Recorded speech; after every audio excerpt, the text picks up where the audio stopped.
Welcome to Not Milk Never Milk. Subscribe if you're lactose intolerant. You begin by confirming the essentials. Check that your device has at least 100 MB free and that Google Photos backup is enabled. Open Settings quickly. Grant storage permission to the gallery or files, so recovery tools can read files. Once done, stop taking new screenshots to avoid overwriting.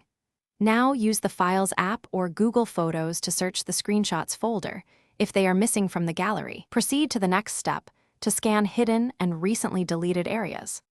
Now you scan the middle area where files hide.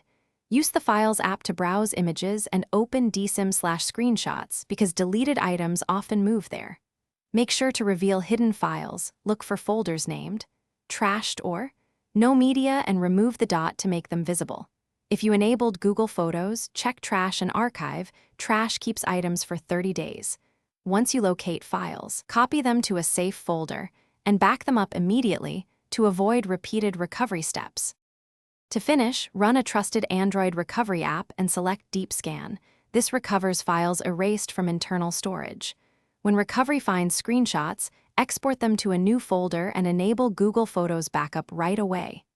If the app fails, connect the phone to a PC, use PC-based recovery tools, or remove the SD card and scan it separately. Troubleshooting tip: if scans return nothing, avoid writing new data and try a different recovery tool immediately. Overwriting reduces. Thanks for watching. If this was helpful, leave a like and consider subscribing. See you next time.